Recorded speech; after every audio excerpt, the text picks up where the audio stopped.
She stood at the gate of the richest ranch in Harlow County with dirt on her boots, her daughter's hand in hers, and a question on her lips that she'd practiced 100 times and still couldn't say without her voice breaking. She wasn't asking for money. She wasn't asking for pity. She was asking for one day. Just one. And the man on the other side of that gate was the coldest, most closed-off soul in the entire territory. If this story moves you, subscribe to our channel and drop your city in the comments. Let us see just how far this story travels. The letter came on a Tuesday. Emma Cooper didn't open it right away. She set it on the kitchen table beside the bread she hadn't finished baking, beside the coffee that had gone cold, beside the small yellow ribbon Lily had left behind when she ran out to feed the chickens that morning. Emma looked at the envelope for a long time. She already knew what was inside. She'd been waiting for it the way you wait for a storm you can see on the horizon, dreading it, but unable to look away. She picked it up, ran her thumb along the seal, and tore it open. Dear Mrs. Cooper, it is with regret that the Harlow County School Committee must inform you that the annual Founders' Day celebration will this year include a family parade down Main Street. Participation requires a complete family unit. Children registered without both parents present will not be permitted to march in the parade or receive the Founders Medal. Emma stopped reading. She set the letter down. She pressed both palms flat against the table.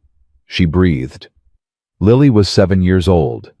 She had been talking about that parade for 4 months. She had drawn pictures of it. She had asked Emma at least a dozen times whether her blue dress was clean enough, whether her hair would be braided right, whether she'd get to hold the flag. The Founders Medal was given to every child who marched, a small bronze coin stamped with the town seal. To grown folks it was nothing. To Lily, it was everything. Emma folded the letter, tucked it into the pocket of her apron, and walked to the door. Lily! She called, her voice steady, steadier than she felt. Come wash up, sweetheart. Breakfast is getting cold. She heard the sound of small boots on hard earth, the creak of the chicken coop door, and then Lily appeared, brown-haired, bright-eyed, with a streak of mud on her cheek and a smile that could split the sky open. Mama, the red hen, laid 2 eggs today. 2. That's wonderful, baby. Emma smiled back. Come inside. She didn't say anything about the letter. That night, after Lily was asleep, Emma sat at the table again and read the rest of it. Children who cannot demonstrate a 2-parent household may apply to the committee for a waiver. However, waivers are rarely granted and must be submitted no later than Friday, July 6, 1883. The parade is scheduled for Saturday, July 14th. Today was Wednesday, July 4th.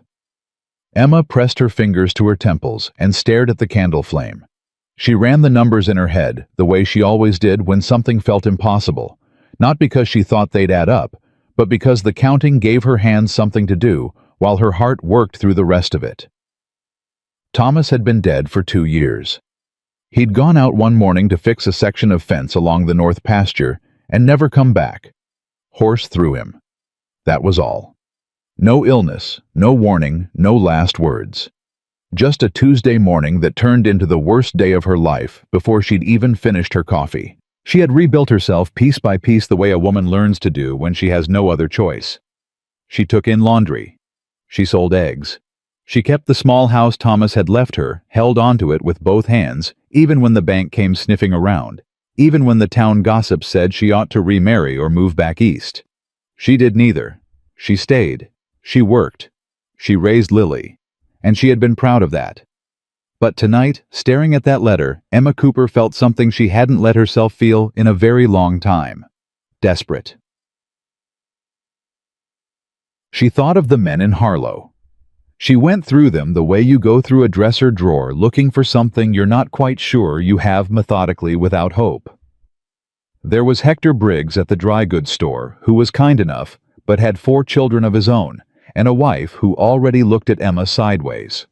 There was Deputy Walsh, who was 30 years her senior, and had a drinking problem he didn't bother to hide. There was the new schoolteacher, Mr. Alderman, but he'd only arrived in town 6 weeks ago, and she'd never spoken more than 10 words to him. And then there was Jack Bennet. She sat with that thought for a moment.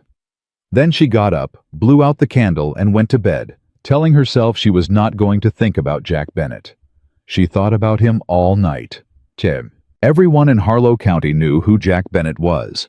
He owned the largest cattle ranch in the territory, 3,000 acres of rolling grassland that stretched from the river in the east all the way up to the ridge country in the west.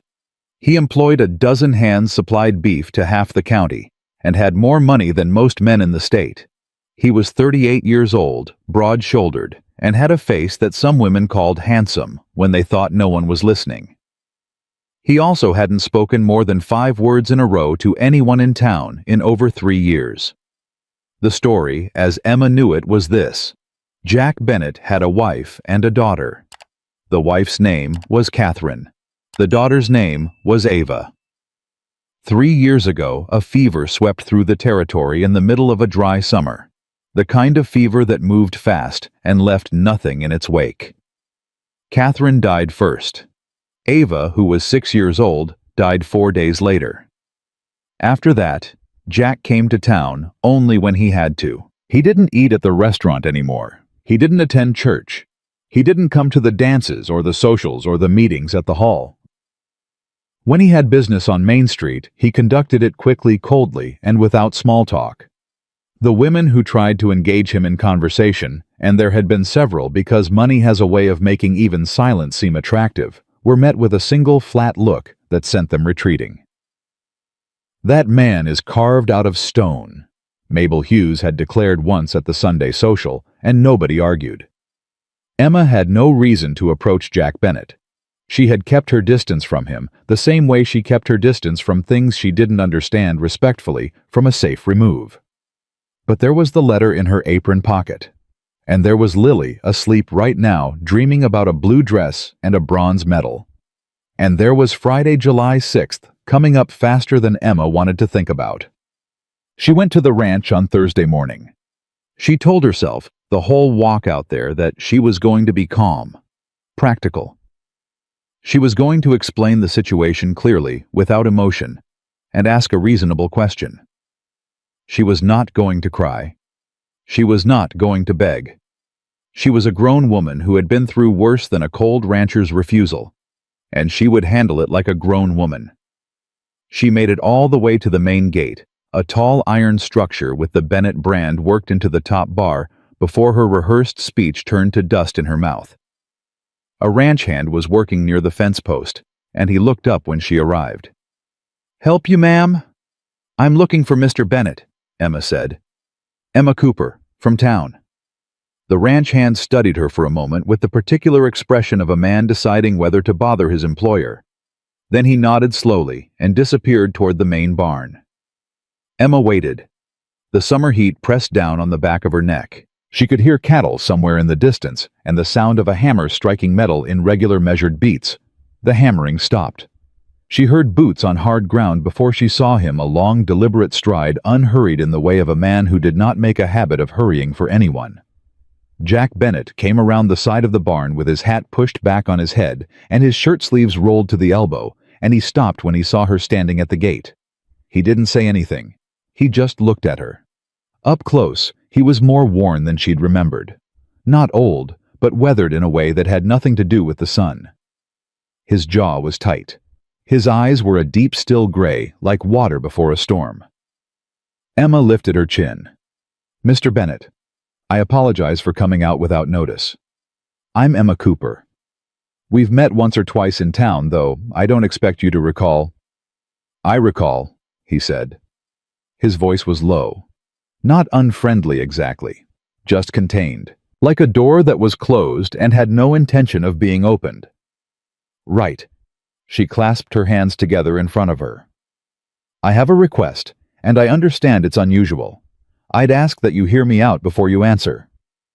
Something shifted in his expression. Not quite curiosity, more like the reluctant attention of a man who has decided he might as well get this over with. He gave a short nod. Emma took a breath. My daughter's name is Lily. She's 7. Her father, my husband, passed 2 years ago. She kept her voice level. There's a Founders' Day parade next Saturday. The school committee sent a letter saying children need a 2-parent family to This march. story was posted on Lily the has channel been looking west of forward to that Betrayal. parade since Please March. do not She repost drew it pictures in of any it. form. She's got her dress picked out. Emma stopped, started again. I'm asking if you would be willing to attend as her father, just for the day, July 14th. You wouldn't have to speak to anyone beyond what's necessary. I'll handle any conversation. You wouldn't have to. It wouldn't have to be anything other than what it is. A kindness. She stopped talking. The silence stretched out between them, like a piece of rope going taut. Jack Bennett looked at her. His jaw worked slightly. He took his hat off, turned it once in his hands, and put it back on. No, he said. Emma had expected it. She had told herself on the walk out that she expected it, but hearing it still knocked the breath out of her just for a second. Mr. Bennett. I said no, Mrs. Cooper. His voice wasn't harsh, but it was final. I'm sorry about your girl, but I can't help you. Can't, Emma said, or won't. He looked at her steadily. Does it matter? It matters to Lily. Something crossed his face, fast gone before she could name it. His eyes dropped briefly, then came back up. There are other men in town, he said. Ask one of them. I've thought of the other men in town, Emma said. I came to you. She paused. I know what happened to your wife and your daughter, Mr. Bennett. I'm not asking you to love anyone. I'm not asking you for anything that would cost you more than a few hours on a Saturday. I'm asking you to let a 7-year-old girl walk in a parade she's been dreaming about. Her voice, which had been steady for so long, wavered at the edge of the last word, just slightly. She pressed her lips together and held it. Jack Bennett looked at her for a long moment. No, he said again, quieter this time. I'm sorry. He turned and walked back toward the barn. Emma stood at the gate and watched him go. She counted his footsteps, she didn't know why. She counted them until he disappeared around the corner and the sound of his boots faded, and then she stood there alone in the summer heat with the iron gate in front of her and her hands at her sides. She walked home. She didn't cry on the way. She spent Friday morning working laundry mostly, which had the advantage of keeping her hands busy and her mind only half present. She boiled the sheets. She scrubbed them out. She hung them on the line in the yard where the summer wind snapped them flat. Lily sat on the porch steps making a chain out of clover blossoms, which was a habit she'd had since she was 4 years old, and which Emma found both charming and faintly heartbreaking in moments like this one. Mama, Lily said without looking up, is the parade really only 1 week away? That's right, baby. And I can wear my blue dress. Course you can. Lily worked 2 more blossoms into the chain. Tommy Alderman says his papa is going to carry him on his shoulders for part of it. She paused. I told him that was babyish. Emma smiled at the back of her daughter's head. That was diplomatic of you. What's diplomatic? Smart. Kind. Lily considered this. Mama. Do you think Papa can see the parade from heaven? Emma stopped scrubbing. She pressed her knuckles against the washboard and breathed. I think, she said carefully, that your papa sees everything you do, and he's proud of every bit of it. Lily seemed satisfied. She went back to her clover chain. Emma went back to her scrubbing. Her jaw was clenched tight. She could feel it aching all the way up into her temples, but she didn't let it go until she was sure her voice would come out even. The knock at the door came at 4:30 that afternoon. Emma assumed it was Mrs. Farley from next door, who had a habit of arriving around supper time with a thin excuse and a hunger for gossip. She wiped her hands on her apron and pulled the door open without particular anticipation. Jack Bennett was standing on her porch. He had his hat in his hands. His horse was tied to the post at the end of the path.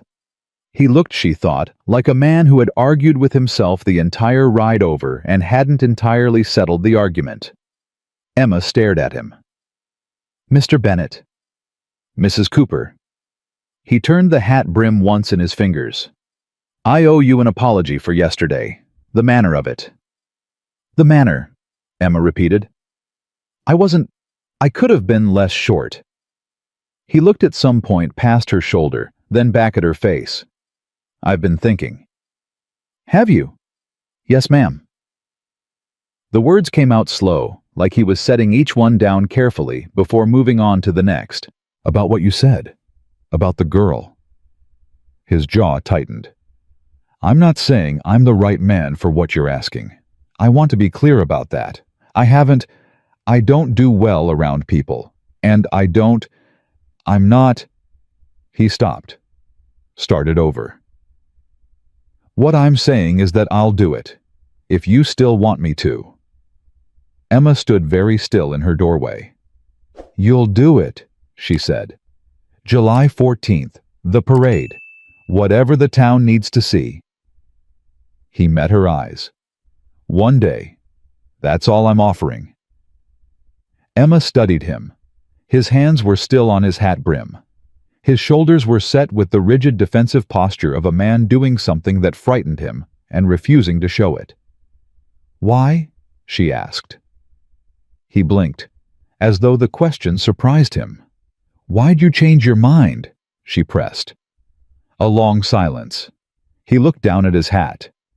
When he looked back up, something in his face was different, older maybe, or just more honest. "I had a daughter," he said. "She liked parades." The words landed between them and stayed there heavy and irretrievable. Emma gripped the doorframe. "All right, Mr. Bennet," she said. Her voice was gentle now in a way she hadn't planned for it to be. "July 14th. I appreciate it." He nodded. He put his hat back on. He turned to go. "Mr. Bennet?" He stopped. "Would you like to come inside?" Emma said. "I have coffee on. And I think if we're going to do this convincingly, we should probably know more than each other's names." He stood on the porch with his back to her for a moment. She could see the tension in his shoulders, the old practiced reflex of retreat pulling at him. Then slowly, he turned around. "I reckon that's sensible," he said. Emma stepped back from the door to let him in. From the yard, Lily's voice floated up bright and unsuspecting. "Mama? I finished the clover chain, Mama, come look." Emma looked at Jack Bennet. Jack Bennet looked back at her, and neither of them in that moment had the faintest idea what they had just set in motion. He sat at her kitchen table like a man who wasn't sure he was allowed to. Jack Bennet had the posture of someone waiting for a signal to leave, back straight, hat on his knee, both hands wrapped around the coffee mug Emma had set in front of him without asking how he took it. He hadn't complained about that. He just drank it. Emma sat across from him and tried to remember the last time she'd had a man at this table who wasn't delivering firewood or collecting a debt. "So," she said. "So," he said. The silence held for a beat too long. Then Emma folded her hands on the table and decided that one of them had to be practical, and it was going to be her. "The parade starts at 10 in the morning," she said. "They line up on Birch Street by 9. The committee will check names against their list at the registration table. That's where they'll confirm the family unit." She paused. "They'll want to see you standing with us, that's all. You don't have to sign anything. You don't have to lie under oath. You just have to stand there and look like you belong." Jack's jaw shifted. "And if someone asks questions, most folks won't. They'll assume." Emma looked at him steadily. "The ones who do ask, I'll handle." "You're sure about that?" "Mr. Bennet, I've been handling Harlow County on my own for 2 years. I reckon I can handle one morning." Something moved in the corner of his mouth. Not quite a smile. Something smaller than that, but it was there. "All right," he said. "What about the girl?" Emma was quiet for a moment. "Lily doesn't know," she said. "I haven't told her anything. She thinks." Emma stopped, turned her coffee mug a half-inch to the left, then stopped. "She still asks about her father," Not every day. But enough. I don't want to confuse her. Then how do we explain who I am? This I story was thinking, posted on the Emma channel said West carefully, of Betrayal. that you could be Please an do old not friend, repost it in someone any who form. knew Thomas, her father. She glanced up. That way it's not a lie exactly. It's just incomplete. Jack looked at her. You've thought about this a good deal. I've had 2 days. He nodded slowly. He turned the mug in his hands. Outside, through the kitchen window, they could both hear Lily in the yard talking to herself, with the easy confidence of a child who has no idea the adults inside are negotiating the shape of her world. She talks a lot, Jack said. It wasn't a complaint, just an observation. She never stops, Emma said. Prepare yourself. This time the corner of his mouth moved more definitely. It was brief, barely there, but Emma caught it and she filed it away without comment. She'll ask you questions, Emma added. Lily asks everyone questions. Don't feel obligated to answer them all. She'll move on fast enough. What kind of questions? Last Tuesday she asked the milkman whether horses could cry and whether God had a middle name. Emma kept her voice perfectly even. So, all kinds. Jack was quiet for a moment. Then he said, What did the milkman say? He said he didn't know, and he'd have to ask his wife. That's a reasonable answer. She told him it was a disappointing answer, and then offered him a clover chain. Jack looked at his coffee. A beat passed, then another, and then quietly, briefly, like a door opening just a crack before someone thought better of it, he laughed. It was a short sound, more exhaled than voiced, but it was unmistakably a laugh, and it changed his whole face for the second it lasted. Emma watched it happen. She did not say anything, but she thought, there you are. Lily came inside for supper and stopped dead in the doorway when she saw Jack at the table. She looked at him with the total, unself-conscious scrutiny that only small children and old judges can get away with. She looked at his hat on his knee. She looked at his hands. She looked at his face. Then she looked at Emma. Mama, who's that? This is Mr. Bennett's sweetheart. He's an old friend. He knew your papa a long time back. Lily returned her gaze to Jack. Did you? Jack met the child's eyes. Emma watched his jaw tighten just slightly, just for a second, and then he nodded. Yes, he said. I did. Was he nice? Lily, Emma started.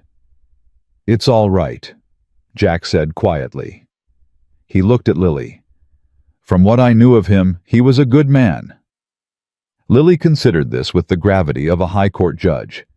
Then, apparently satisfied, she crossed the kitchen, climbed into the chair beside Jack without invitation, and said, I'm making a clover chain. Do you want to see it? Jack looked at the chain she produced from her apron pocket, slightly crushed, missing 2 blossoms, listing badly to one side with the expression of a man who had not been asked to look at a clover chain in a very long time. Sure, he said. Lily spread it across the table in front of him with great ceremony. I made 12 loops, she announced. That's the most I've ever done. Tommy Alderman can only do 9. Tommy Alderman sounds like he's got some catching up to do, Jack said. Lily grinned so wide it nearly fell off her face. That's exactly what I told him. Emma stood at the stove with her back to them both, stirring a pot of beans she wasn't tasting, and tried to locate the feeling that was moving through her chest. It wasn't relief exactly. It was something more fragile than relief, something she didn't want to name yet. She stirred the beans and listened to her daughter talk to a man who had laughed for the first time in God knows how long, and she told herself firmly and clearly that this was a practical arrangement and nothing else.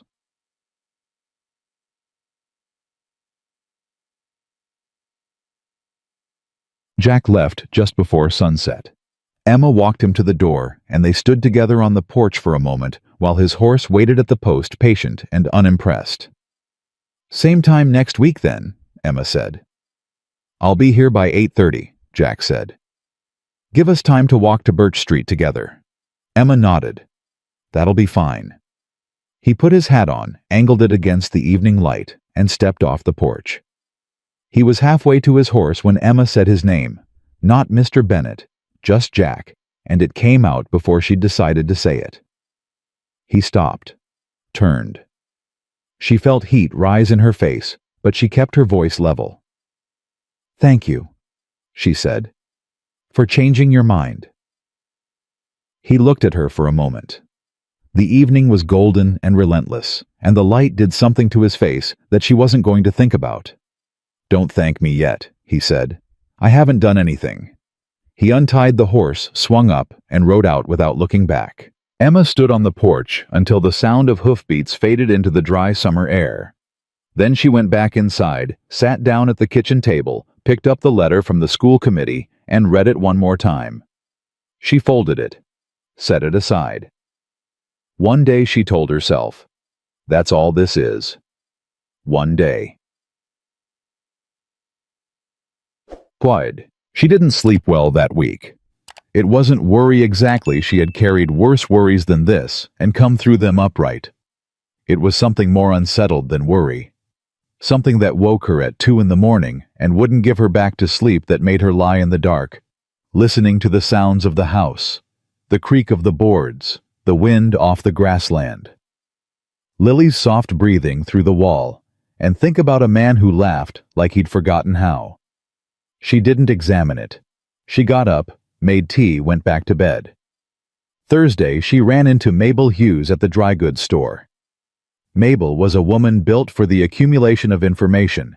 She gathered it the way some people gather debts, enthusiastically and without apology, and she dispensed it with the generosity of someone who understood that knowledge is most useful when shared selectively.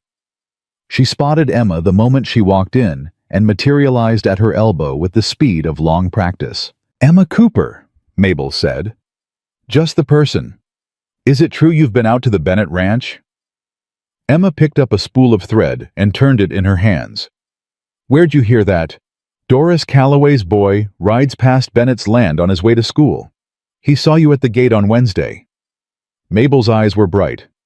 "Well, I had business," Emma said. "What kind of business does a laundry woman have with Jack Bennet?" Emma looked at her. "The private kind, Mabel."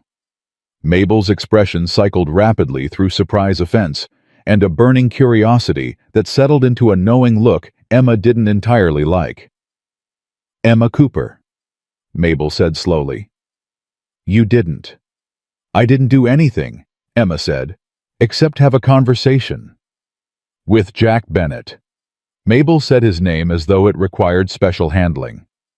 "Honey, half the women in this town have tried to have a conversation with that man, and he treated every last one of them like they were a fence post."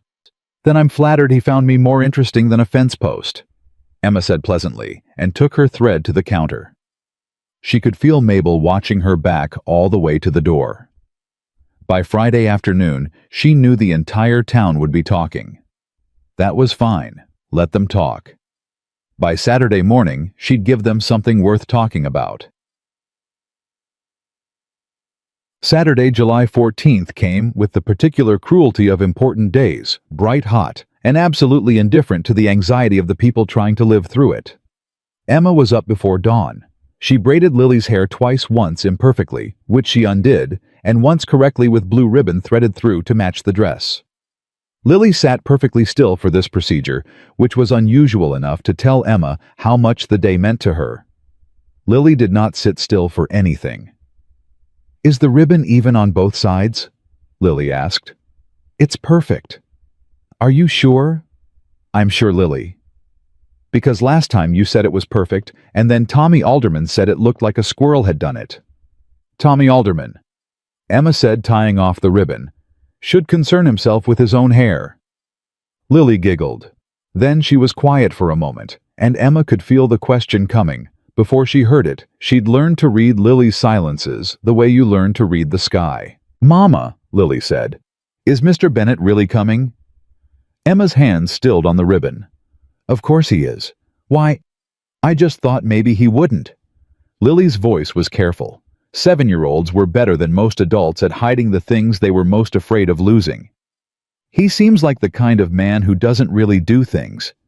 Emma came around in front of her daughter and crouched down to her level. Lily's eyes were serious, watchful. He said he'd come, This story was Emma posted said. on the channel West He'll of come. Betrayal. Please Lily do not studied her. repost it in any form. You promise? Emma cupped her daughter's face in both hands. I promise, she said, and prayed she wasn't lying. The knock came at 8:25. Emma pulled the door open, and Jack Bennett was standing on her porch in a clean shirt, dark trousers, and boots that had been polished to a state she wouldn't have thought possible given what she'd seen of him. He had shaved. His hat was in his hand. He looked, she thought, like a man who had made a decision and was going to honor it, even if it cost him something. You're early, she said. I'm always early, he said. That'll be useful. She stepped back. Come in. Lily's almost ready. He stepped inside. He looked at the kitchen, the small table, the two chairs, the braided rug on the floor, not with judgment, but with the careful attention of a man recalibrating his understanding of a space. His eyes moved across the room and stopped on the small shelf beside the fireplace, where Thomas Cooper's photograph stood between a tin candle holder and a dried flower Lily had once declared too important to throw away. Emma watched him look at it. He was a good-looking man, Jack said quietly. He was, Emma agreed. A beat. Then Lily came out of the back room in her blue dress, and every other thing in the room stopped mattering. She looked at Jack with the same frank total assessment she'd given him at the kitchen table. Then she said, You look different without your hat. Good different, or bad different, Jack said. Lily considered. You look less like a rancher and more like a regular person. That, said Jack with what Emma was beginning to recognize as his version of dry humor, is the nicest thing anyone's said to me in a while. Lily beamed. She reached out and took his hand.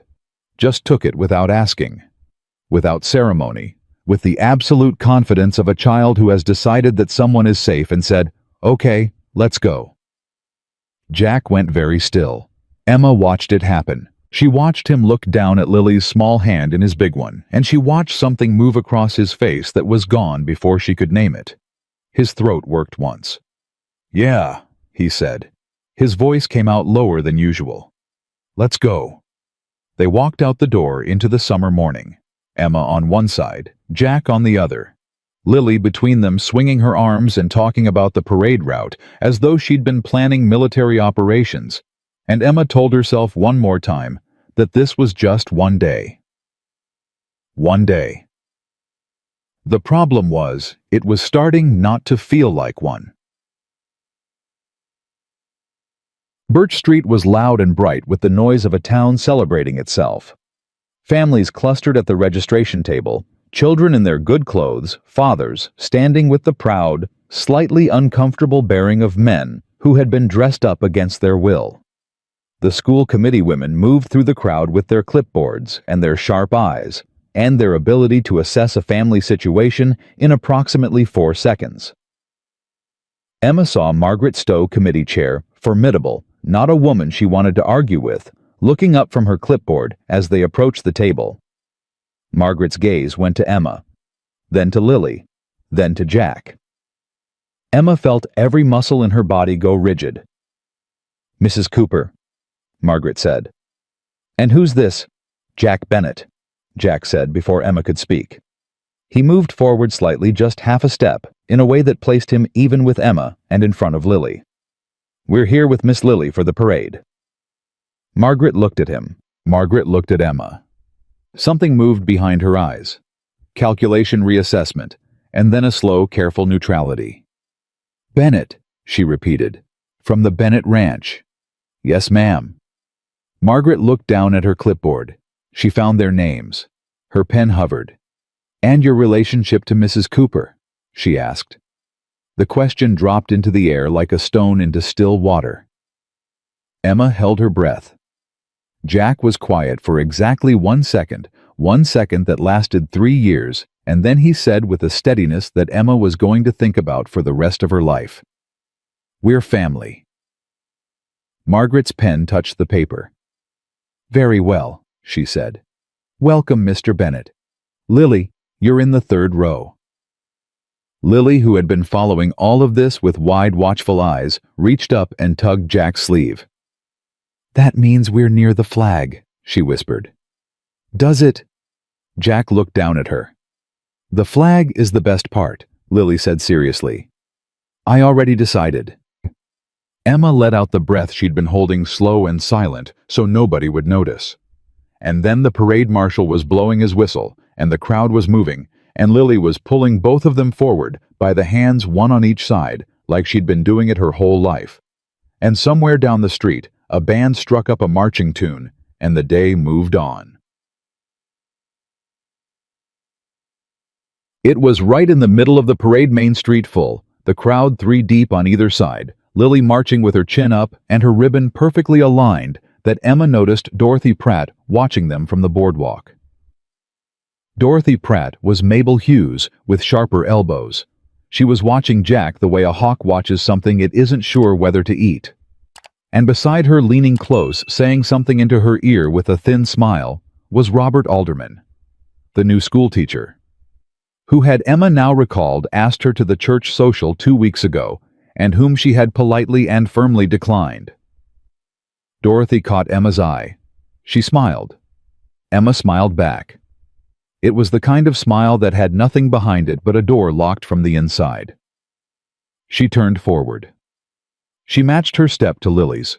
She could feel Jack beside her, solid, steady, not quite touching, and she told herself it didn't matter what Dorothy Pratt thought. It didn't matter what any of them thought. But then Jack leaned down slightly and said in a voice only she could hear, "The woman on the boardwalk hasn't stopped staring at you for 2 minutes." "I know," Emma said, still walking, still smiling forward. "You want to tell me why?" "Because she is Dorothy Pratt," Emma said, "and her hobby is other people's business." Jack straightened up, walked another few steps, then, "She's going to be a problem." "She's always a problem," Emma said. "I manage." A pause. Then Jack said very evenly, "She's coming this way." Emma turned her head. Dorothy Pratt had in fact stepped off the boardwalk and was moving with the purposeful stride of a woman who had located a conversation she intended to have. Lily was between them, marching and oblivious, her ribbon perfect and her chin still high. Emma gripped Lily's hand a little tighter. Whatever was coming, she thought she had better be ready for it. The band played, the crowd cheered, and Dorothy Pratt smiled the smile of a woman who had found something she planned to use and walked straight toward them. Dorothy Pratt had the particular gift of a woman who has learned to weaponize politeness. She arrived with a smile so wide it looked like effort. Her eyes moving across the 3 of them, Emma, Jack, Lily, with the swift cataloging precision of someone filing information for later use. She stopped directly in their path, which meant the parade moved around her like water around a stone, and she acted as though this were entirely normal. "Emma Cooper," she said warmly. "Don't you all look lovely?" "Dorothy." Emma kept walking, or tried to. Dorothy matched her step with the ease of long practice. "I don't think I've had the pleasure," Dorothy said, turning the full force of her smile on Jack. Jack looked at her the way he probably looked at fence lines, assessing, measuring, giving nothing away. "Jack Bennett," he said. Dorothy's smile flickered, just for a half second. The name had registered, rearranged something behind her eyes. Then the smile came back brighter than before, which was somehow worse. "My goodness," she said. "Jack Bennett. I don't think I've seen you at a town event in, well, years." "No, ma'am." "And here you are." Dorothy looked at Emma. "With Emma." A pause, brief, surgical. "And little Lily." "Here we are," Jack said. Dorothy laughed the way women like Dorothy laugh, lightly, as though everything were delightful and nothing were a threat. "Well, isn't that something? I had no idea you two were acquainted." "We are," Emma said. "How long has that been going on?" The question was casual, dangerously casual. Emma felt Lily's hand tighten in hers, felt the child looking up, listening, and she knew she had approximately 3 seconds to handle this before it became something Lily would ask about for the next week. This story was posted on the channel Long West enough, of Betrayal. Jack said. Please His do not voice was repost flat it and in any final, form. the way a door sounds when someone pulls it shut from the inside. Dorothy blinked. She was not accustomed to being shut out, not with that kind of quiet certainty. "Well?" Dorothy said again, slightly less warmly this time. "How nice." "It is," Jack said. "You'll excuse us. Lily's got a flag to get to." And he stepped forward, not aggressively, not rudely, but with the absolute unhurried confidence of a man who has decided this conversation is over, and the three of them walked on, and Dorothy Pratt was left standing in the street behind them, with her mouth slightly open and her smile turned crooked. Lily looked up at Jack. "She talks a lot," she said. "Yes, she does," Jack said. "Mama says talking a lot doesn't always mean you're saying anything." Jack glanced at Emma. Emma kept her eyes forward. "Your mama," Jack said, "is a smart woman." The parade ended at the town square. The school committee lined up the children in front of the gazebo, and committee chair Margaret Stowe stood on the steps with a wooden box of bronze medals and delivered a speech that was exactly as long as it needed to be, and not a word shorter. Emma stood beside Jack in the crowd of parents and tried to find Lily in the third row. She was easy to spot, the only child who was craning her neck at the flag bearer rather than looking forward at Margaret Stowe. "She's not listening to a word," Emma said quietly. "She's watching the flag," Jack said. He had his arms crossed, his hat angled slightly. He was watching Lily with an expression Emma couldn't quite read. "She does that, fixates on the thing she's decided matters most, and ignores everything else." "Smart," Jack said. Emma looked at him sideways.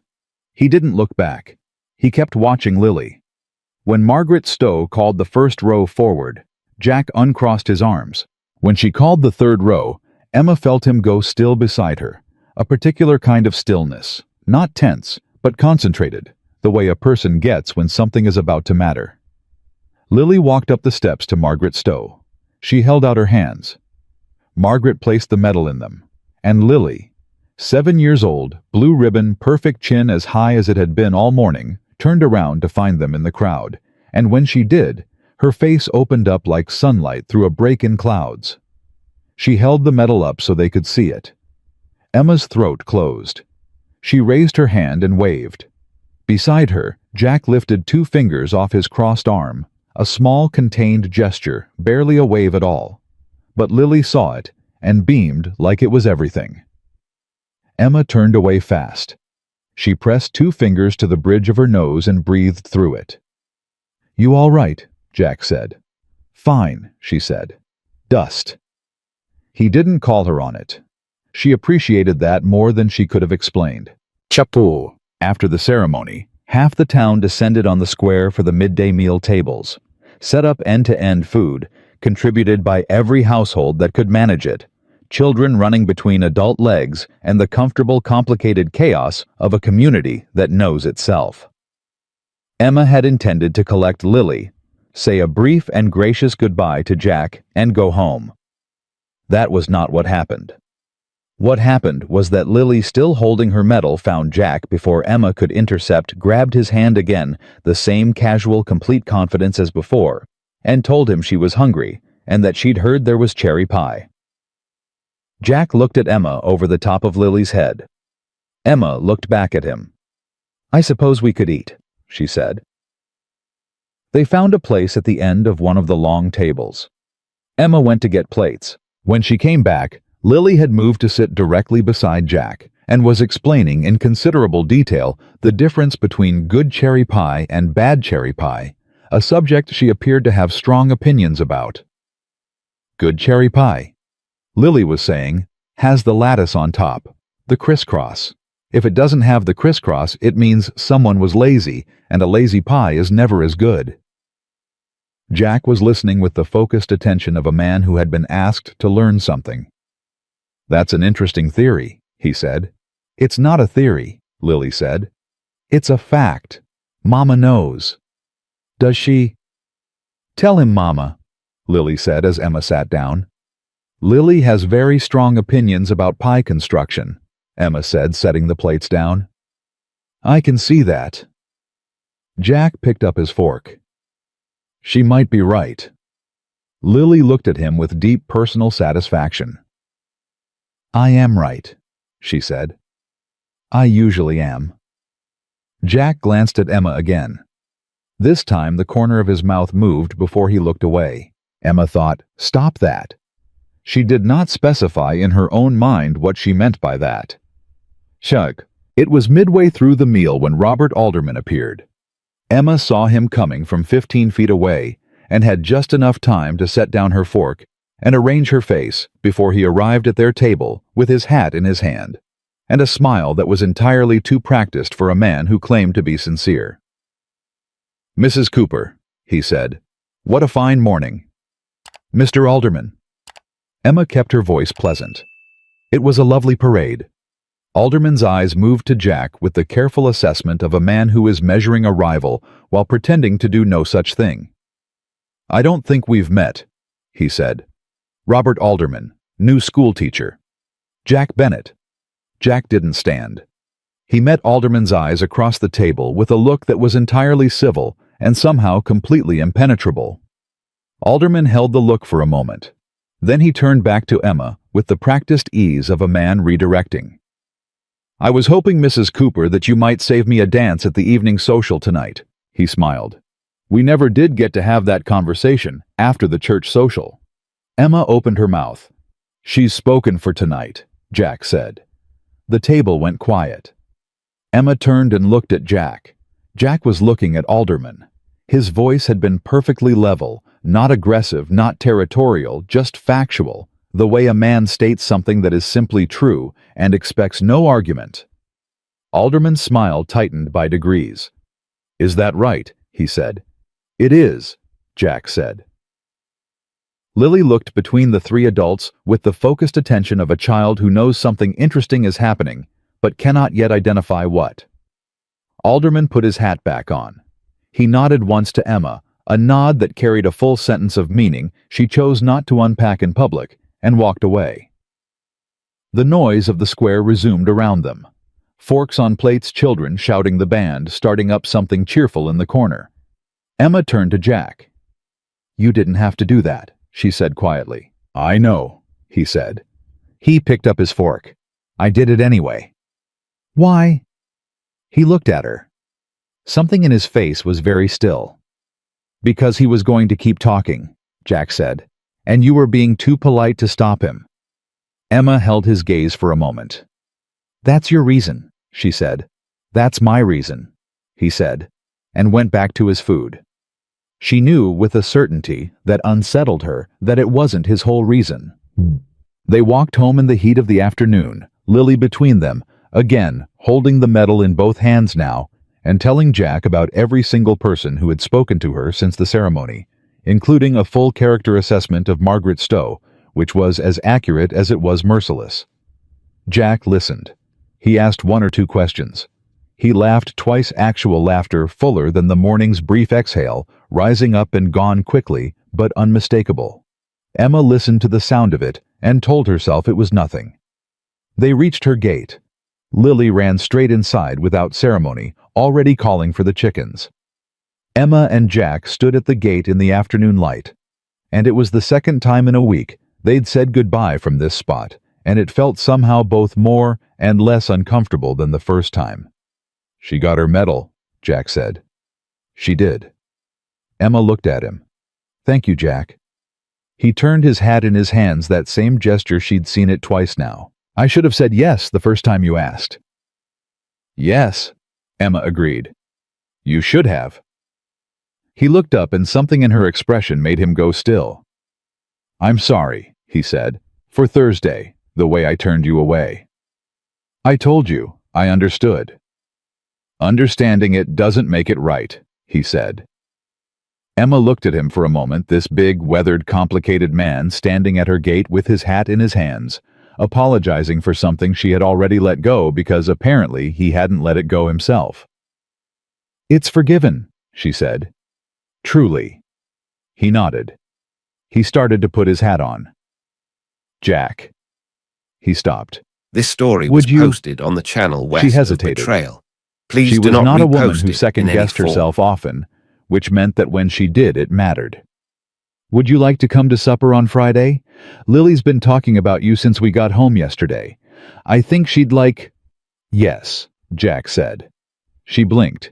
He hadn't even let her finish. He seemed to realize this because something crossed his face, surprise at himself maybe, and he said more evenly, "That is, yes, I'd like that." "Friday then," Emma said. "Friday," he said. He put his hat on. He walked to his horse. He swung up without looking back, and she was starting to think this was just the way he was, that he left the way. Other men closed books not rudely, but with the deliberate decisiveness of someone who understood that staying too long changes things. She watched him go. She stood at the gate until the dust settled. Then she went inside, and Lily was at the kitchen table, with the metal propped against the sugar bowl, already telling it about tomorrow. Friday came fast. Emma cooked more carefully than she meant to. Not a feast. Nothing that looked like effort. Just a proper meal done properly, and told herself twice that this was just courtesy. The man had done her a kindness. Feeding him supper was the least she could do. Lily spent the afternoon arranging and rearranging the table setting, which Emma pretended not to notice. Jack arrived at 6 with his hat in his hand and a jar of preserves from the ranch that he held out to Emma, without explanation, the way a man gives a gift when he is not accustomed to giving gifts and therefore makes no ceremony of it. Emma took the jar. "Peach. From the tree by the south barn," he said. "Catherine planted it. It's still—" He stopped. "It produces well." The name landed gently between them. Emma held the jar and nodded. "Thank you," she said. "Come in." Supper was easy in a way that surprised her. Lily carried most of the conversation, which she was built for asking Jack questions in rapid succession about the cattle, about the horses, about whether he had a dog, about whether the dog had a name, about whether the name was a good one. Jack answered each one with the patient, measured attention of a man who was not used to being asked questions and had decided that he didn't mind it. "What was your dog's name?" Lily asked. "Hector," Jack said. "That's a very serious name for a dog." "He was a very serious dog." "What happened to him?" "Lily," Emma said. "He got old," Jack said quietly. "The way things do." Lily considered this. "I think when I get a dog, I'll name him something cheerful, so he knows things are going to be all right." Jack looked at her over the rim of his coffee cup. "That's a good thought," he said. After supper, while Emma washed the dishes, Lily climbed into the chair across from Jack and spread her clover chain across the table, a new one longer than the last. "I made 22 loops this time," she said. "It took all afternoon." 22, Jack said seriously. "That's a record." "It is," Lily said. She pushed it across the table toward him. "You can have it." Jack went still. He looked at the chain. He looked at Lily. "I made it for you," Lily said in the matter-of-fact tone of a child who has decided something is true and is waiting for the world to catch up. "Because you came to the parade. And because I like you." The kitchen was very quiet except for the sound of Emma's hands in the water. Jack picked up the clover chain. He held it for a moment, then he set it very carefully on his knee, the way you set something down when you're afraid of breaking it. "Thank you, Lily," he said. His voice was rough at the edges. "You're welcome," Lily said. And then, with the total ease of a child who has delivered a verdict and moved on, "Mama, can I have the last of the cornbread?" Emma set down the dish she was washing and pressed her wet hand briefly to her mouth. "Course you can, baby," she said. Her voice came out steady. She was proud of that. Jack helped her carry the plates in from the table. He didn't offer. He just started doing it the way a man moves, in a space he's been in long enough to know where things belong. Emma was standing at the dry rack when she said without planning to, "You're good with her." Jack set the last plate down. He didn't answer right away. "She makes it easy," he said finally. "She doesn't actually. She's relentless and exhausting, and she has opinions about everything." "I know." A pause. "I meant she makes it easy to be present. She won't let you be anywhere else." Emma turned around and looked at him. He was standing with his hands at his sides, the clover chain still on his wrist, where Lily had put it after supper. He hadn't taken it off, and she didn't think he'd noticed he was still wearing it. The kitchen light was warm and low, and outside the window, the summer night was full of crickets and the sound of a world that had no particular interest in the difficulty of this moment.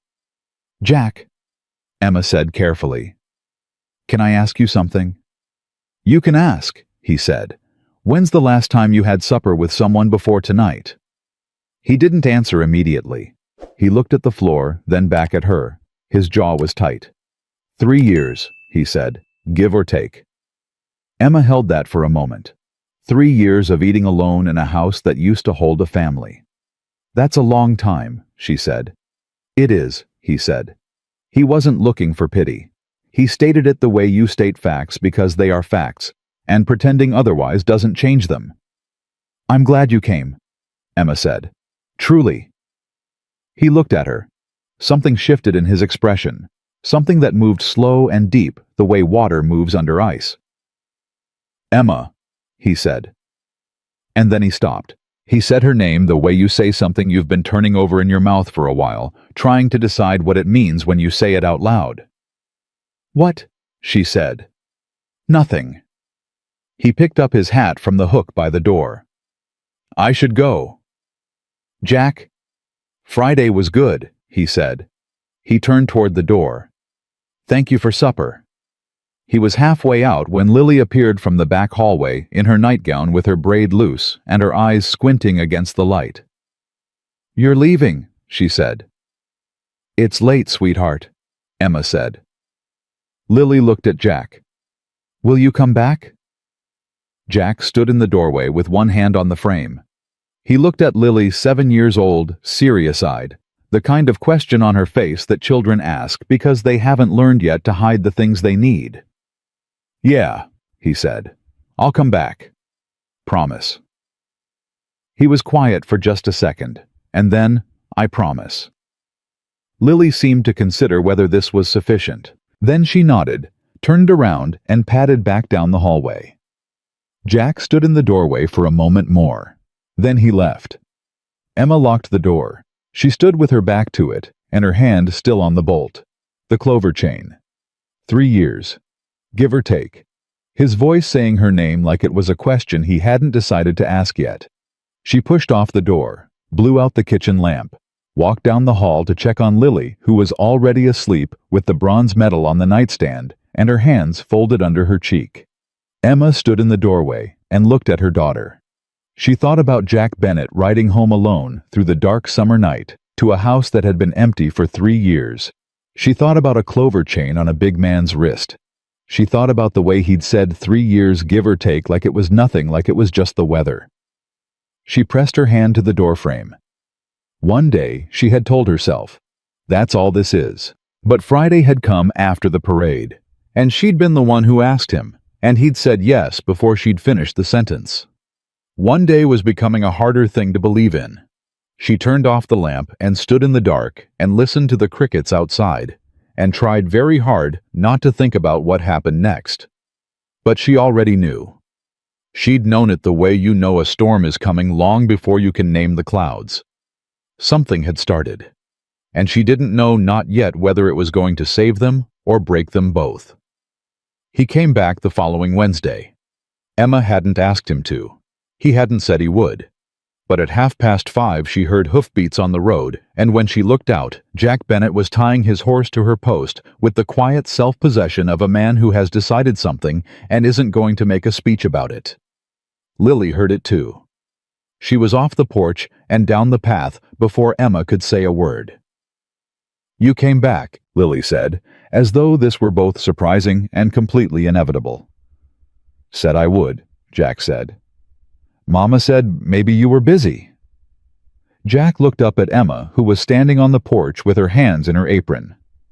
"Did she?" "I This said you were story was probably posted busy," on the channel West Emma of said Betrayal. evenly. Please do "Come not in." repost it in any He form. came in. He sat at the table. He drank the coffee she gave him without being asked how he took it, which meant he'd noticed the first time that she made it the same way he did. He stayed 2 hours. He fixed the loose hinge on the back door that Emma had been meaning to address for 6 weeks and hadn't gotten to, and when she pointed out that she hadn't asked him to do that, he said the squeak was distracting and went back to work. Lily sat on the porch step and supervised. She had opinions about hinge repair. When he left, Emma stood at the door and watched the dust settle, and she thought, this is not one day anymore. She thought it without panic. Just recognition the way you recognize weather. He came back Friday. He came back the following Tuesday. He brought eggs from the ranch because his hens were producing more than the hands could use, which was practical and had nothing behind it, and Emma accepted them for the same reason. But the town was watching. Emma knew it the way you know when you're being watched, not from any single source, but from the aggregate of glances, the conversations that paused when she walked into the dry goods store, the careful arch-browed attention of women who had long since decided that Jack Bennett was beyond reach, and were now revising their entire understanding of things. Mabel Hughes had progressed from curious to strategic.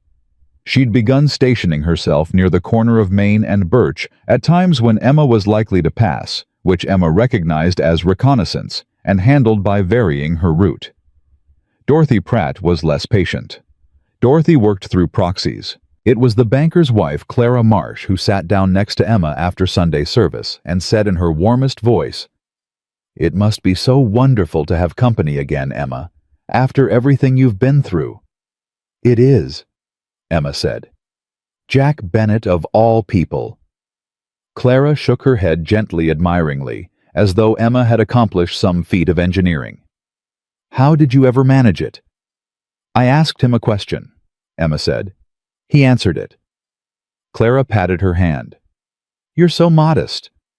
Emma smiled pleasantly and went home. The storm arrived on a Thursday evening.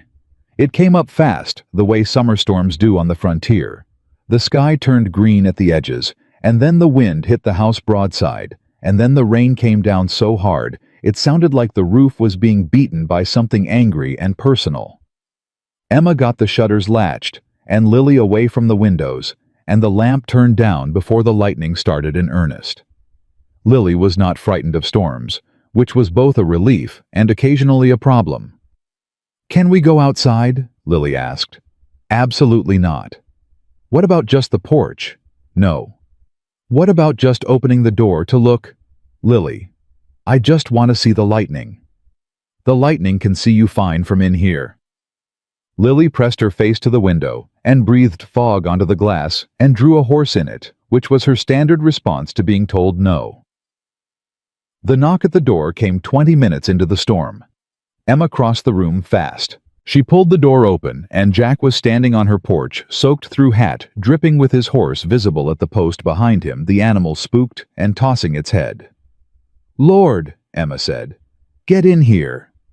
"I was riding past," he said. "Nobody rides past in this." She stepped back. "Get in." He came in dripping. Emma got a towel from the back. She handed it to him, and he pressed it briefly to his face and hair with the efficiency of a man used to getting wet and not complaining about it. "Your horse needs the barn," Emma said. "He's all right." "He's terrified." "He's stubborn." "Jack." He met her eyes. Then he said, "I'll get him settled," and went back out before she could argue into the rain and the dark. Emma stood in the open doorway and watched the lightning throw his shadow long and brief across the yard. Lily was at her elbow. "Is he staying?" "He's putting the horse in the barn." "But is he staying?" Emma looked at her daughter. Lily's face was perfectly calibrated between hope and the careful neutrality of a child who has learned not to show too much of the first. "It's a bad storm," Emma said. "He shouldn't ride in it." Lily nodded as though this were the answer to a different question than the one she'd asked, which it was. Tiale. Jack came back in from the barn less soaked now, and Emma fed him the last of the pot of soup she'd made at noon. He ate the way men eat when they've been working since dawn and haven't stopped thoroughly, without comment, with the focused gratitude of someone who doesn't bother being performative about food. Lily sat across from him and talked, because Lily always talked, and the storm rattled the house, and the lamp threw warm light on the three of them, and Emma sat with her hands around her coffee cup and watched it all, and thought, "I have to be careful." But she did not look away.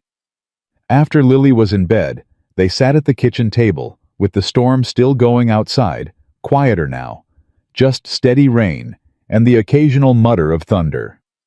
Emma had lit a second lamp. The light was good. The house was warm. Jack was quiet for a long while. He turned his coffee cup in his hands, that same gesture she knew it by now. She waited. "I owe you something," he said finally. "You don't owe me anything." "An explanation," he said, "for why I said no that first day, and then came back." Emma held her cup. "You told me why.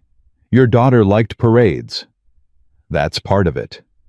He was looking at the table. His jaw worked once. "When you came to the gate, when you asked me the thing I felt wasn't what I expected." Emma said nothing. "I expected to feel nothing," he said. "I'd gotten good at that.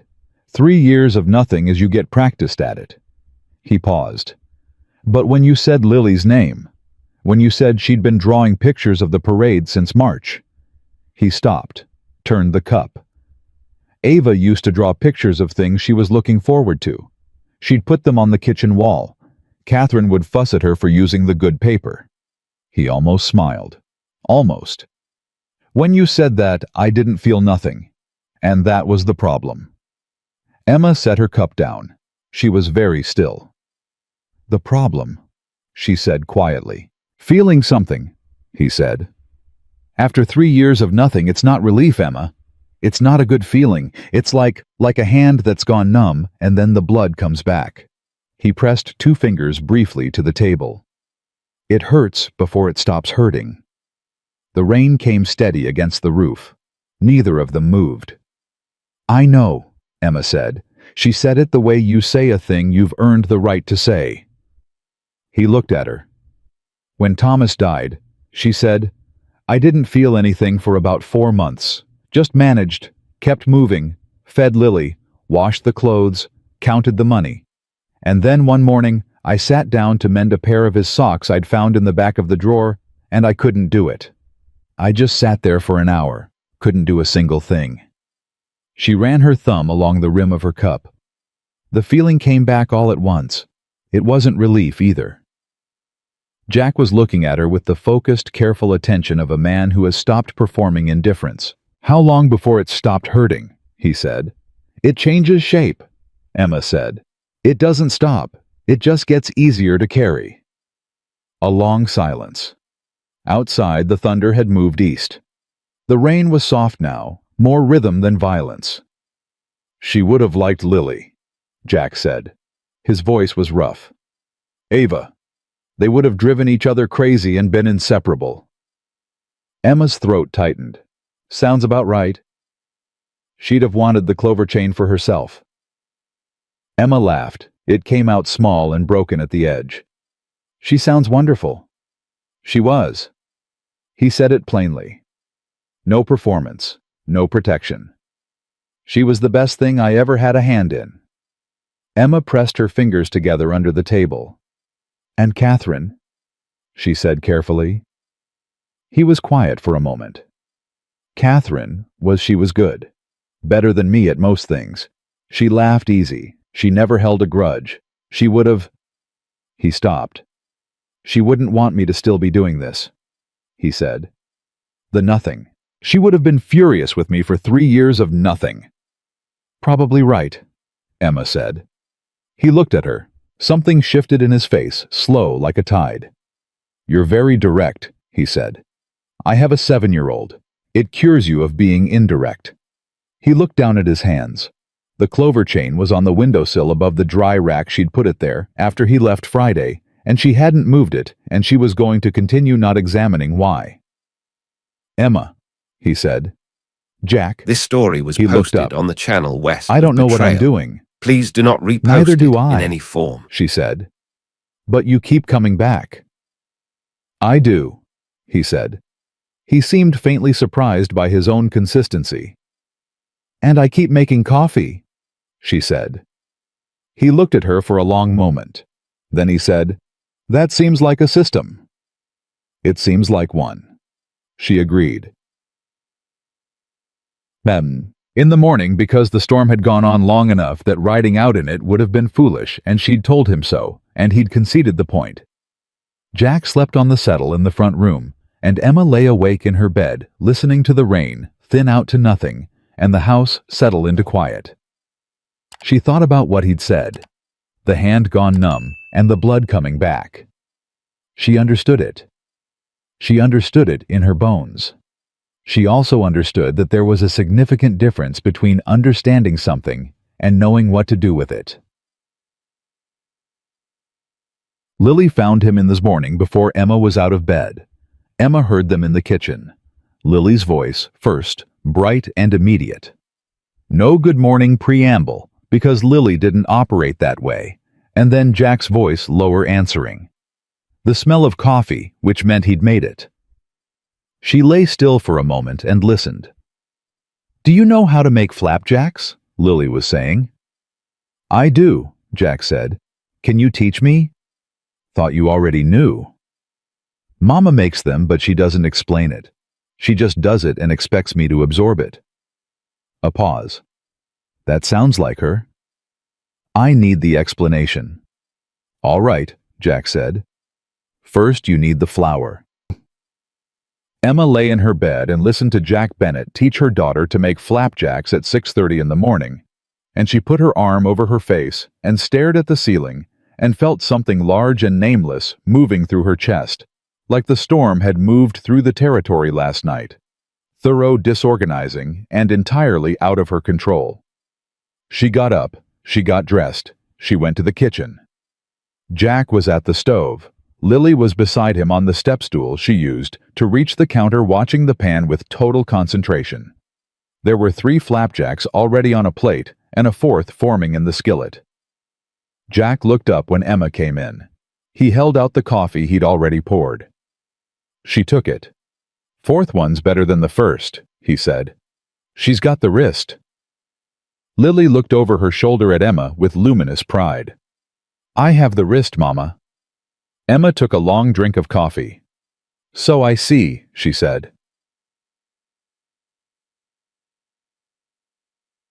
He left after breakfast. The sky was clear and washed clean after the storm, and his horse was fresh from a night in the barn. He said goodbye to Lily, who told him he had to come back Thursday to see whether the flapjacks could be replicated, which was apparently a condition she'd decided was non-negotiable. "Thursday," he said, and Lily seemed to find this acceptable. He walked with Emma to the gate. They stood there in the clean morning air, and Emma held her coffee cup in both hands and looked at the road. "Jack," she said. There's going to be talk. More than there already is, if you keep coming." She looked at him directly. "I want you to understand that. I don't need you to protect me from the talk. I've handled talk before, but I want you to know it's coming, and I want you to decide whether you—" "Emma, let me finish." "You're warning me off," he said. "Not an accusation, just a fact. I'm giving you the option." He looked at her. He was quiet for long enough that she had time to form 3 separate responses to whatever he was about to say. "I've never cared much what this town thinks of me," he said finally. "And I'm not about to start." He took his horse's reins. He didn't move. "Have you decided something about whether you want me to stop coming?" The question was direct and entirely fair, and she didn't like how much it cost her to answer it. "No," she said. "Then we don't have a problem," he said. He swung up. He turned the horse toward the road. And he stopped. "Emma!" He had his back to her, half turned in the saddle. "The night I came to your door to take it back, what I'd said at the gate, I'd ridden out twice before that and turned around." She stared at him. "Twice?" he said. "Got halfway here and couldn't make myself." He looked at her over his shoulder. "Third time I made it to the door." She didn't say anything. She couldn't. "Just thought you should know," he said, and rode out. Emma stood at the gate until the hoofbeats faded. She stood there for a good while after that. Twice. Got halfway and couldn't make himself. She looked down at the coffee cup in her hands. It was empty. She didn't remember drinking the rest of it. The talk came sooner than she'd expected. It came specifically on a Saturday morning in the form of Robert Alderman appearing at her gate with a bundle of books he claimed were overdue from Lily's spring lending, an explanation so thin Emma could see daylight through it.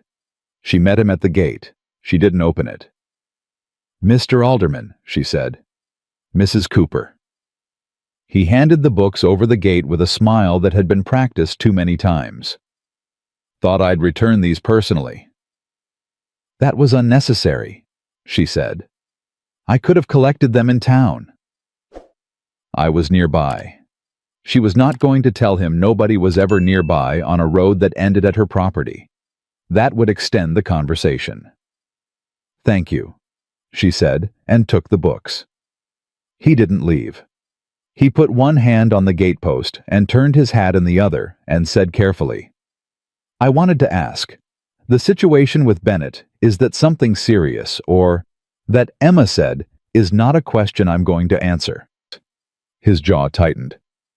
"I only ask because a man like that, Emma, he's been closed off for 3 years. Whatever he's told you, whatever this looks like. Mr. Alderman." Her voice was polite and flat as a board. "I appreciate the thought behind what I believe is meant to be concern. But I'm a grown woman who has been managing her own affairs since before you arrived in this county, and I don't require guidance on whom I spend my time with." He was quiet. His expression moved through several things. Frustration wounded dignity, and then something colder. "Dorothy says the whole town is talking," he said. "Dorothy," Emma said pleasantly, "talks about the whole town while the whole town talks about Dorothy. I trust the cycle will continue." She turned and walked back to her house. She heard the gate click behind her, him leaving, or maybe just adjusting his grip. She didn't turn around. She went inside, set the books on the table, and stood with her hands flat on the wood, and breathed through the anger until it became something manageable. The thing that made her angriest wasn't Alderman. It was that Dorothy Pratt's reach was longer than she'd accounted for. And that meant the next conversation wasn't going to be at a gate with someone she could dismiss. The next one was going to be inside a room with someone she couldn't walk away from. She was right. Margaret Stowe came to her door on Monday. Margaret Stowe was not a gossip. Emma had always respected that about her. Margaret was a woman who operated on facts and decisions, not speculation. And when she sat down at Emma's kitchen table and folded her hands and said, "I'll be direct with you," Emma believed her. "There's been a petition," Margaret said. Emma went very still.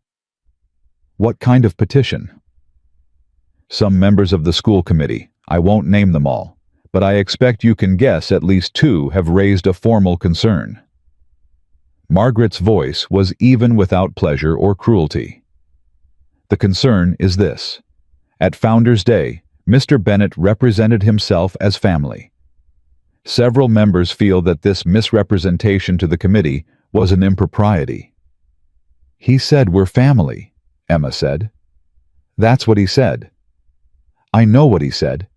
I was there." Margaret looked at her. "The petition argues that the spirit of the Regulation 2-parent household was circumvented." Emma put both hands flat on the table. "Margaret, Lily is 8 weeks into her school year. You are not going to tell me." "I'm not telling you anything yet," Margaret said. "I am informing you that this petition exists and that it will be reviewed at the next committee meeting. Friday. She paused. I'm also informing you off the record that the petition has 4 signatures, that it requires 6 to proceed to a formal review, and that I do not personally believe it This will story acquire was 2 posted more. on the channel West Emma of looked at her. Betrayal. Please I do not came, repost it Margaret in any said, form. because I believe you deserve to know before you hear it from someone who will tell it to you badly. She stood. That's all. Margaret. Emma stood too. Who filed it? A pause.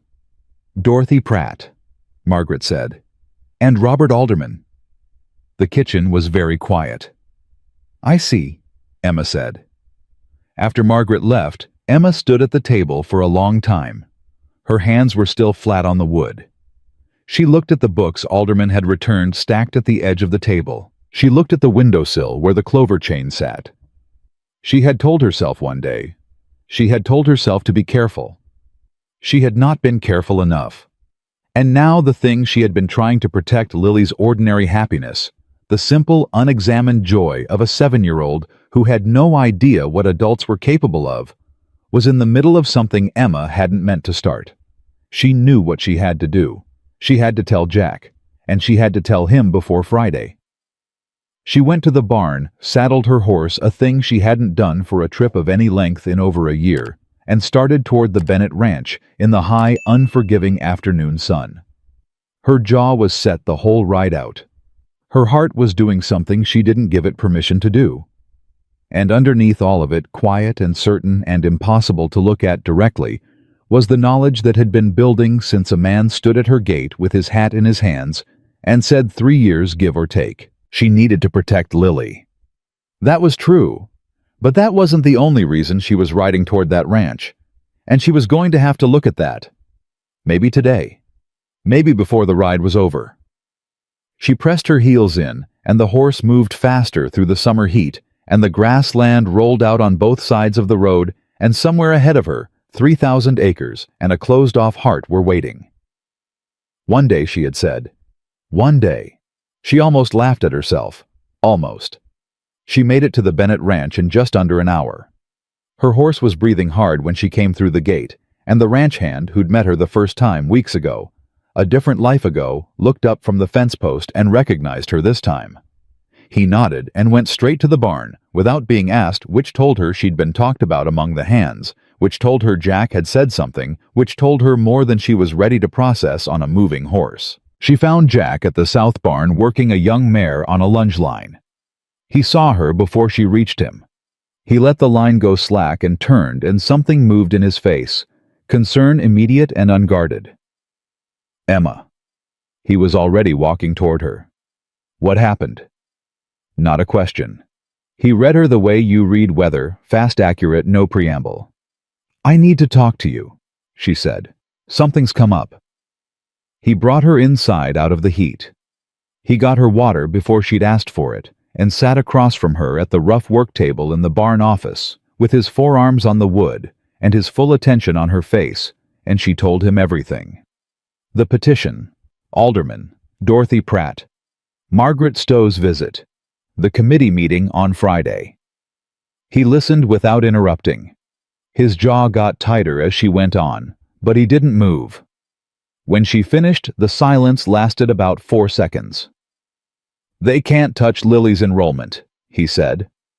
No, but they can make this year very uncomfortable for both of us. And Margaret said it needs 6 signatures. This story was It has posted 4. on the channel West If of Dorothy Betrayal. finds 2 more, Please do not she repost won't, it in any form. Jack said. Emma looked at him.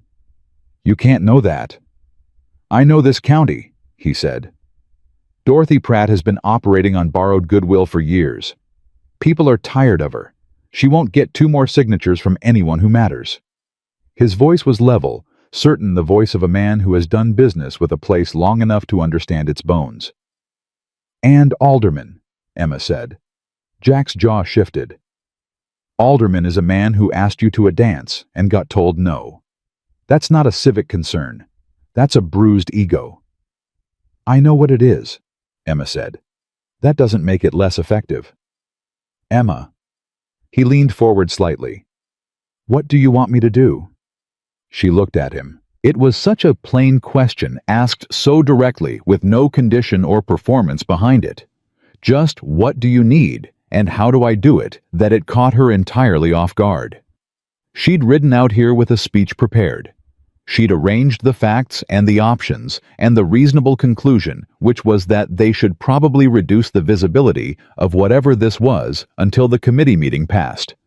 That was the sensible thing, the protective thing. She opened her mouth to say it. "I don't know," she said instead. He held her gaze. "I thought I did," she said. "I rode out here knowing exactly what I was going to say. I was going to tell you we should—" She stopped.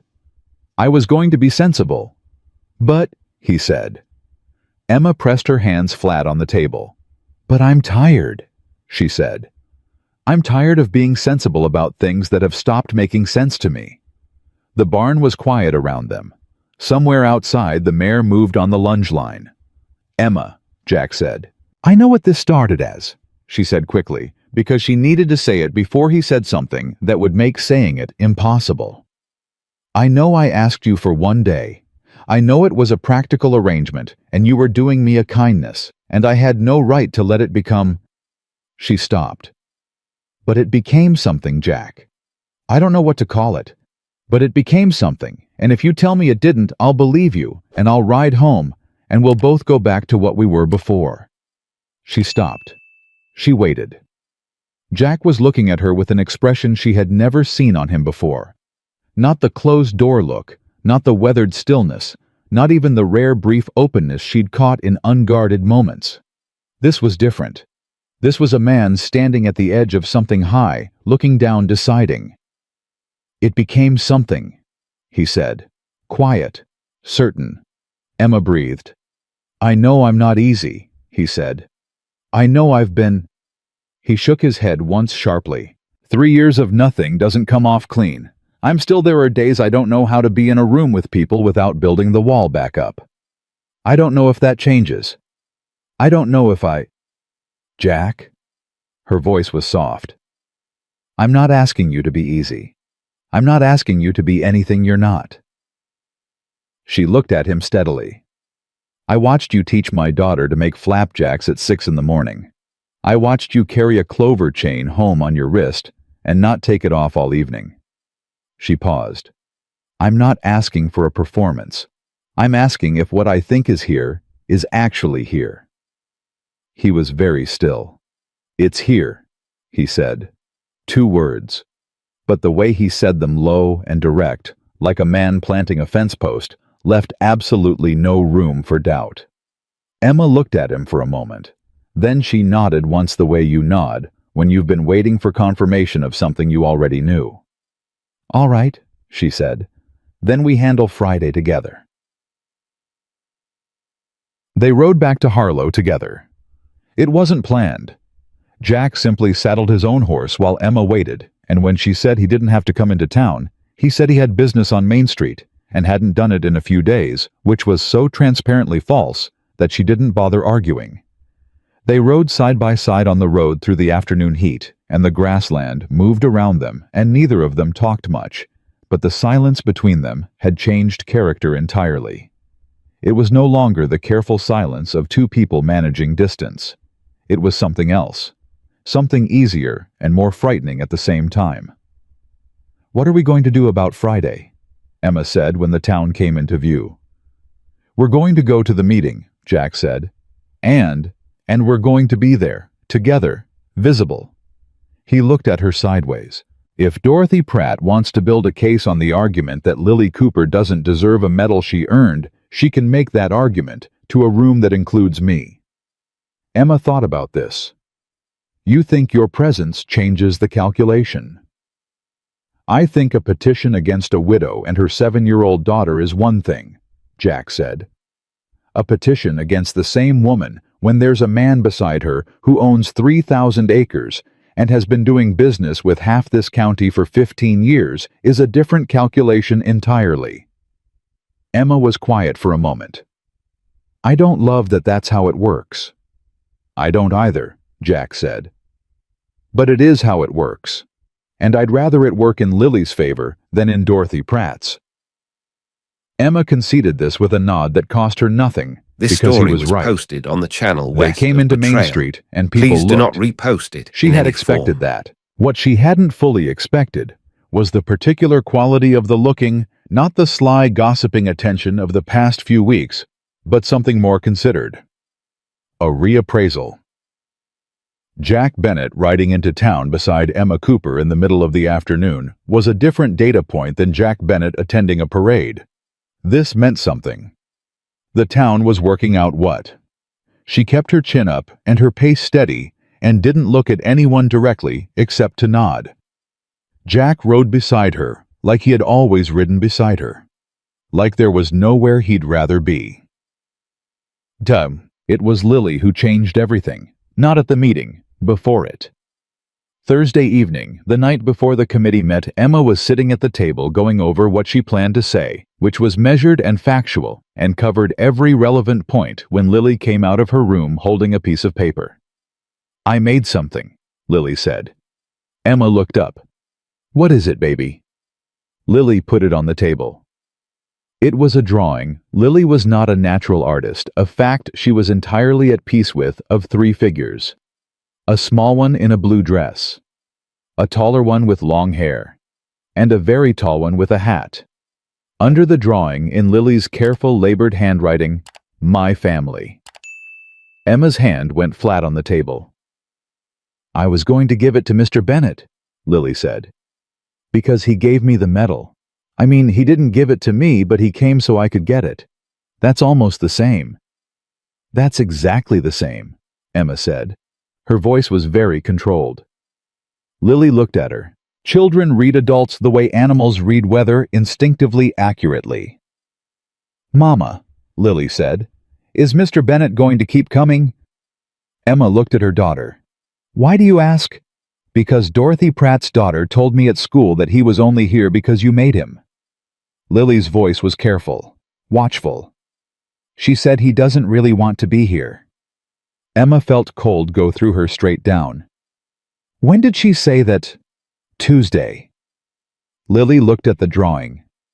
"I told her she was wrong, but then I thought maybe I should check." Emma pulled Lily close. She held her daughter's face in both hands, the way she had at the kitchen table the morning of the parade, and looked at her directly. "He wants to be here," Emma said. "I can promise you that." Lily examined her. "How do you know?" "Because he came back," Emma said. "Nobody made him do that. He came back because he chose to, every single time." Lily considered this with the gravity of a judge reviewing evidence. Then she said, "Okay." And as if the matter were fully settled, she picked up the drawing and said, "I'm going to add a dog. The dog should have a cheerful name." "You do that," Emma said. She turned away and pressed her knuckles briefly to her mouth. Dorothy Pratt's reach went all the way to the schoolyard. That settled it. Whatever Emma had been willing to endure for herself, this was different. This was Lily's world. She was done being patient. The committee meeting was held at the town hall on Friday evening. Emma arrived early, which was deliberate. Jack arrived 2 minutes after her, which was also deliberate. They'd discussed it. Not together at the door, not staged, just present. Let the room make its own observations. The room was fuller than it should have been for a school committee meeting, which meant word had gotten out, which meant Dorothy had made sure of it. Emma counted heads without appearing to. She recognized 2 of the 4 signatories immediately. The other 2 she'd suspected, and now confirmed. She sat in the second row. Jack sat beside her. Lily was home with Mrs. Farley, who had volunteered with a warmth that told Emma at least one of her neighbors was on her side. Margaret Stowe called the meeting to order with the brisk efficiency of a woman who has an agenda and intends to keep to it. She covered 3 items of regular business before arriving at the petition, which she read aloud in full without editorial comment. Dorothy Pratt, in the front row, had the expression of a woman at her own theater production, present, attentive, satisfied with the staging. "The petition requires 6 signatures to proceed to formal review," Margaret said. As of this evening, it carries 4. Does any member of the committee or the floor wish to add a signature? Silence. Margaret waited a professionally precise amount of time. As no additional signatures have been offered, the petition does not meet threshold and will not proceed. She set the paper down. The matter is closed. Dorothy turned in her seat. Her eyes found Emma, then Jack. Jack looked back at her with the expression of a man who has absolutely nothing to prove and has known it for years. Dorothy turned back around. The meeting moved on. Emma let out a breath so slow and quiet that only Jack would have heard it. Under the table, not visible to anyone, his hand closed briefly over hers. 1 second. Then he let go. It was the first time he had touched her hand. She looked straight ahead at Margaret Stowe and kept her face perfectly calm. Her heart, however, was doing something entirely its own. After the meeting outside in the summer night air, people came to speak to them. Not everyone, not Dorothy, who left with her head up and her dignity armored, but enough. Old Walt Sayers, who had ranched adjacent to Jack's property for 20 years, clapped Jack on the shoulder and said it was good to see him in town. Nancy Pierce, whose daughter was in Lily's class, told Emma she thought the whole petition had been nonsense from the start. Robert Alderman did not appear. Emma suspected he wouldn't. Men like Alderman retreated when the ground shifted, and the ground had shifted considerably. When the last of the well-wishers had gone, Emma and Jack stood together on the boardwalk in the warm dark, and the town moved around them, and neither of them was in a particular hurry. "That's done," Jack said. "That's done?" Emma agreed. A pause. The crickets were going. Down the street, someone had a fiddle out on a porch. "Lily drew a picture," Emma said. "Last night. 3 figures. Her, me, and a man with a hat." She glanced at him. She titled it, "My Family." Jack went very still. "She wanted to give it to you," Emma said. "She said you came so she could get the medal, and that was almost the same as giving it to her." He didn't say anything for a moment. When he spoke, his voice was rough at the edges. "That girl," he said.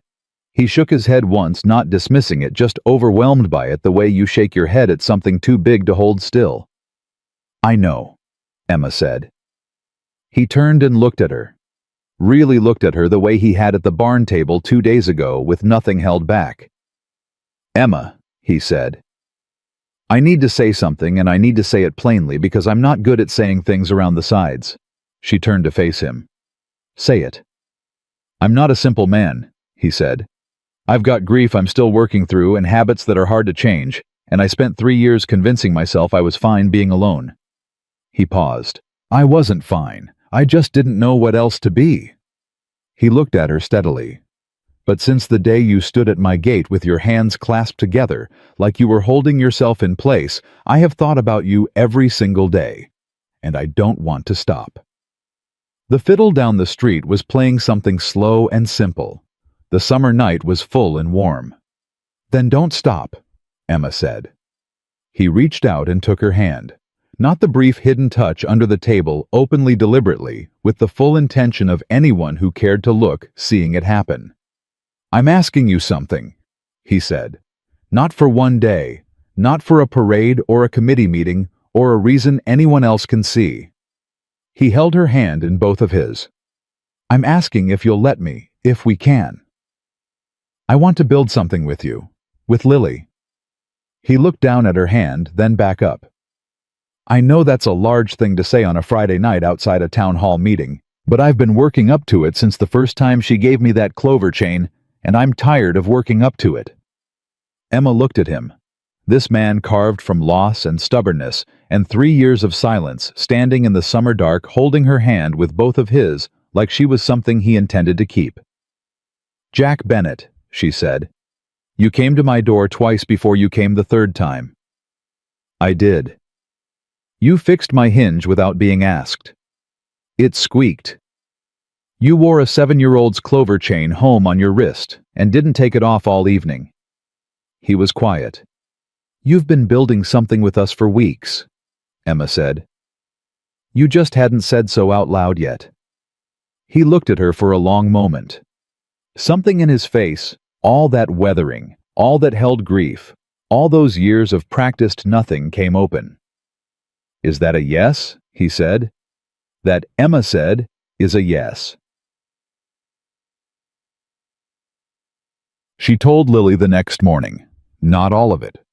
Lily was 7 and 7-year-olds don't need the complicated architecture of adult decisions, just the load-bearing facts. Emma sat on the edge of Lily's bed and said that Mr. Bennet was going to be spending more time with them, that he was going to be part of their family, not pretend, not for a day. Lily looked at her for a moment with those serious, watchful eyes.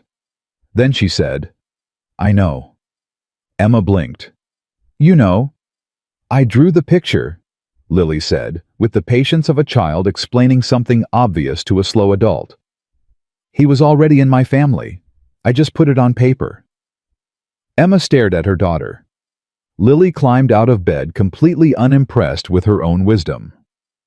"Can we have flapjacks? I want to show Jack." "I can do it without the stool now." Emma pressed her hand over her mouth. Her shoulders were shaking. "Course we can, baby," she said. Jack came at 8. He came through the door the way he'd been coming through it for weeks now, without performance, without ceremony, with the quiet ease of a man who has finally stopped arguing with where he belongs. Lily had the bowl out before he'd hung up his hat. She pointed at the stool in the corner and said, "I don't need that anymore." And he looked at the stool and back at her and said, "Look at that," with a gravity that was entirely genuine. Emma stood at the counter and watched her daughter talk Jack through the flapjack procedure with the authority of someone who has been doing it for decades, and Jack listened with the patience of a man who understood that being taught something by someone you love is one of the better things that can happen to a person. After breakfast, Lily produced the drawing from her room. 3 figures, blue dress, long hair, tall hat, with a small 4-legged shape added in the corner. "The dog's name is Sunny," she told Jack, "because he needs to know things are going to be all right." Jack took the drawing. He looked at it for a long moment. His jaw worked once. "Sunny," he said. "That's a good name." "I know," Lily said. "I'm going to put it on the kitchen wall." She looked at Emma. "Can I used the good paper?" Emma looked at the drawing 3 figures and a dog on the wall of the house Thomas Cooper had built in the kitchen, where Emma Cooper had rebuilt herself piece by piece in the town that had tried to take something small and ordinary from a little girl and failed. "You can use the good paper," Emma said. "Absolutely you can." Lily beamed and went for the tack. Jack crossed to Emma's side. He stood close enough that she could feel the solid warmth of him beside her. "She decided before we did," he said quietly. "She always decides first," Emma said. "I've learned to trust her on it." He looked at her. His hand found hers at her side, quiet and certain, like it had been there before and knew the way. "Emma Cooper," he said, "I came to your gate a month ago to tell you no." "You did," she said. "Best decision I ever changed my mind about." Emma looked at the drawing going up on the kitchen wall. 3 figures and a dog, and a child's careful handwriting, spelling out the only word that mattered. She laced her fingers through Jack's and held on. "It was," she said. And the summer morning came through the window, This and the story house was full of posted on the noise and channel light, west of and for the Betrayal. first time in Please 3 do not years for repost both of it them, in any it form. felt exactly like enough.